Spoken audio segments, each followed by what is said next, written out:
T K Rajagopal ഇന്നലെ ഹൈക്കോടതിയുടെ നിരീക്ഷണങ്ങൾ വരുമ്പോൾ നമുക്ക് വ്യക്തമാവുന്ന ഒരു കാര്യമുണ്ട്. 2 പതിറ്റാണ്ട് കാലത്തെ ആസൂത്രിതമായിട്ടുള്ള സിസ്റ്റമാറ്റിക് ആയിട്ടുള്ള ഒരു കൊള്ളയാണ് നടന്നത്. അല്ലാതെ കൊള്ളയുടെ ഒരു രംഗം അവിടെ അരങ്ങേറി എന്നുള്ളതല്ല എന്നുള്ളത് വ്യക്തമാണ്. രണ്ടാമത്തെ കാര്യം, ഇപ്പോൾ ശബരിമലയിൽ കൊണ്ടുവച്ചിരിക്കുന്ന ദ്വാരപാലക ശില്പങ്ങളിലെ പാളികൾ കൊണ്ടുപോയതല്ല, ഡ്യൂപ്ലിക്കേറ്റ് ആണ് എന്ന് ബോധ്യമാവുന്ന വിധത്തിലാണ് കാര്യങ്ങൾ. അപ്പോൾ നേരത്തെ തന്നെ നമ്മളൊക്കെ വിലയിരുത്തിയതുപോലെ അവിടുത്തെ സ്വർണം വിറ്റ് സ്വർണത്തിൻ്റെ പണം ഉണ്ടാക്കുക എന്ന കാര്യമല്ല നടന്നിട്ടുള്ളത്. എൻ്റയർ ആയിട്ട് തന്നെ അത് എവിടേക്കോ കടത്തിയിട്ടുണ്ട്. ആ തൊണ്ടി ഇതുവരെയും പിടികിട്ടിയിട്ടില്ല. അപ്പോൾ ED വരുന്നത് തീർച്ചയായിട്ടും മണി ലോണ്ടറിങ് അന്വേഷിക്കാനാണ്. ചെറിയ ലക്ഷങ്ങളുടെ കളവല്ല, ശതകോടികളുടെ കളവാണ് നടന്നിട്ടുള്ളത് എന്നുള്ളത് കൊണ്ട് തന്നെ സ്വാഭാവികമായിട്ടും EDക്ക് ഇതിനകത്ത് കണ്ടുപിടിക്കാൻ പലതും ഉണ്ടാകില്ലേ?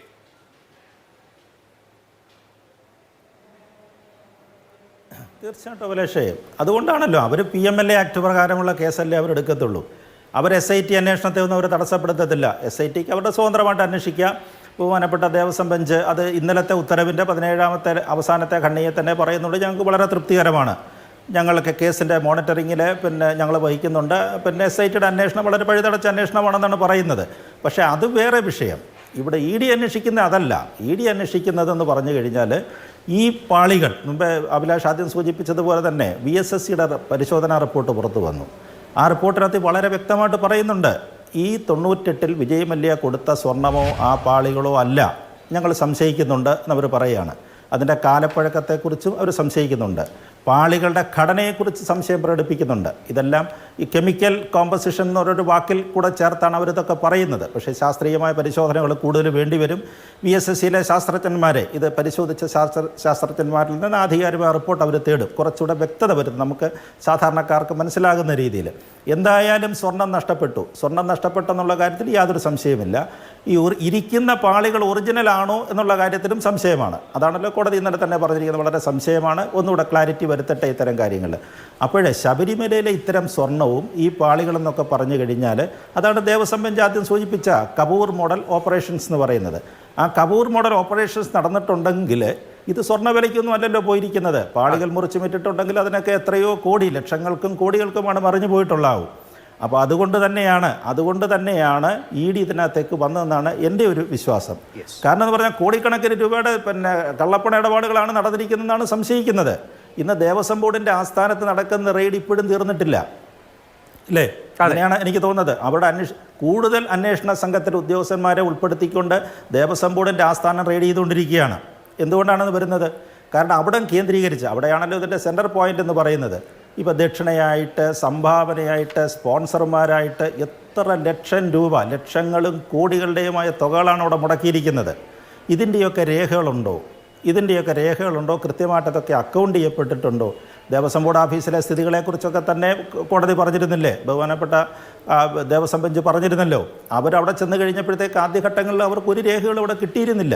കിട്ടിയപ്പോഴെന്താണ് അവർ പറഞ്ഞത്? നിങ്ങളൊരു കാര്യം ചെയ്യൂ, റെയ്ഡ് ചെയ്ത് പിടിച്ചെടുക്കാനാണ് പറഞ്ഞത്. അങ്ങനെ പിടിച്ചെടുത്തിട്ടാണ് വിജയ് മല്യ കൊടുത്ത സ്വർണത്തിൻ്റെ അളവിൻ്റെ രേഖകൾ പോലും അവർക്ക് അവിടെ കിട്ടിയത്. അപ്പോൾ അങ്ങനെ ആണെന്നുണ്ടെങ്കിൽ ഈ മാതിരി കൊള്ളയ്ക്കൊക്കെ കൂട്ടു നിന്നിരിക്കുന്ന ആളുകളെ സംബന്ധിച്ചിടത്തോളം അവർ ഈ പറയുന്ന ഒരു കാര്യത്തിനും അവർ രേഖകളൊന്നും സൂക്ഷിക്കുമെന്നുള്ള കാര്യത്തിൽ ഉറപ്പില്ല. അപ്പോൾ അതുകൊണ്ടായിരിക്കും ആ പിടിച്ചെടുക്കലിലേക്ക് SIT പോയെന്ന് ED പോയെന്നാണ് എനിക്ക് തോന്നുന്നത്. അതേപോലെ തന്നെയാണ് ഇത് IB വാച്ച് ചെയ്യുന്നുണ്ട്. IBയെ സംബന്ധിച്ചിടത്തോളം പ്രത്യേകിച്ച് കേരളത്തിലെ പത്തനംതിട്ട ജില്ല ശബരിമല ഇത്തരം വിഷയങ്ങളൊക്കെ വന്നു കഴിഞ്ഞാൽ IB കൃത്യമായിട്ടത് വാച്ച് ചെയ്യും. നമ്മുടെയൊക്കെ ഒരു അറിവ്, നമ്മുടെ ഒരു പഴയ നമ്മുടെ ഒരു പ്രവർത്തന പാരമ്പര്യം വെച്ചിട്ട് ഇപ്പം IB ഈ കാര്യങ്ങളൊക്കെ അറിഞ്ഞിട്ടുണ്ടെന്നാണ് അറിയുന്നത്. അവരെടുക്കും. അവർ കൃത്യമായിട്ട് അത്ര കാര്യങ്ങൾ വളരെ വളരെ ശ്രദ്ധയാണ്. പ്രത്യേകിച്ച് ഈ കള്ളപ്പണ ഇടപാടുകൾ. നമ്മളിപ്പോൾ നൂറനാട്ട് ഇൻഡോ ടിബറ്റൻ ബോർഡർ ഫോഴ്സിൻ്റെ ഒരു യൂണിറ്റ് അവിടെ വന്നിട്ടുണ്ട്. അത് എനിക്ക് തോന്നുന്നു രാജഗോപാൽ മന്ത്രിയായിരിക്കുന്ന സമയത്താണ് കൊണ്ടുവന്നത്. കേരളത്തിലെ തീവ്രവാദ പ്രവർത്തനങ്ങളും കള്ളപ്പണ ഇടപാടുകൾ കാര്യമായിട്ട് നടക്കുന്നു. അതുകൊണ്ടൊരു സെൻറ്റർ പോയിന്റിലൊരു അന്വേഷണ ഏജൻസി അല്ലെങ്കിൽ പെട്ടെന്ന് ഇടപെടാൻ പറ്റുന്ന ഒരു ഏജൻസി വേണമെന്ന് കരുതുന്നുകൊണ്ടാണെന്ന് തോന്നുന്നു നൂറനാട് കുഷ്ഠരോഗ ആശുപത്രിയോട് ചേർന്ന് ഇൻഡോ ടിബറ്റൻ ബോർഡർ പോലീസിൻ്റെ ഒരു സംവിധാനമൊക്കെ ഇവിടെ ഏർപ്പെടുത്തിയിട്ടുണ്ട്. അപ്പോൾ അതുകൊണ്ട് അവർക്ക് വളരെ വളരെ വളരെ ശ്രദ്ധയാണ്. IB കാര്യത്തിൽ റിപ്പോർട്ട് കൊടുത്തിട്ടുണ്ടാകും. IBയുടെ റിപ്പോർട്ടിൻ്റെ അടിസ്ഥാനത്തിൽ തന്നെയായിരിക്കും ED പരിശോധന നടത്തിയിരിക്കുന്നത്. എന്തായാലും അത് കണ്ടെത്തും. പിന്നെ ഈ പറഞ്ഞതുപോലെ ഇപ്പോൾ ഒരു ആരോപണം വന്നത് തന്ത്രിയുടെ വീട്ടിലേക്ക് കൊണ്ടുപോകുന്നില്ല എന്നുള്ളതാണ്. തന്ത്രി മാത്രമല്ലല്ലോ, ദേവസ്വം ഇന്നലത്തെ വന്ന വിധിയിൽ എന്താണ് പറഞ്ഞിരിക്കുന്നത്? ഇനിയും 5 പേര് വരാനുണ്ടെന്നുള്ളതാണ് അല്ലേ? 2 FIRകളായിട്ട് 5 പേരൂടെ വരാനുണ്ട്. അവരാരൊക്കെയാണെന്ന് നമുക്ക് പറയുന്നില്ല. കോടതി കൃത്യമായിട്ട് ദ്വാരപാലക പറയുന്നില്ല ശില്പപാളിയുടെ അവരാരൊക്കെയാണെന്നുള്ളത്. വിഷയത്തിൽ 3 അപ്പോൾ പേരും 5 പേരെ കട്ടിളപ്പാളിയുടെ കാര്യത്തിൽ കൊണ്ടുവന്നത് 2 പേരും മൊത്തം 5 പേർ.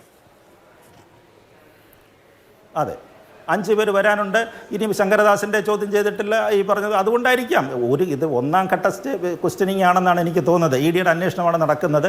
സെക്കൻഡ് സ്റ്റേജിലേക്ക് ഇവരെല്ലാം വരും. തീർച്ചയായിട്ടും വരാതിരിക്കാൻ പറ്റുകയില്ല. കാരണം ഇതിൽ ആരൊക്കെ പങ്കുപറ്റി എന്നുള്ളത് കൃത്യമായിട്ട് ED ക്ക് അറിയണമല്ലോ. തീർച്ചയായിട്ടും വരുമെന്നാണ് എൻ്റെ ഒരു വിശ്വാസം. തീർച്ചയായിട്ടും.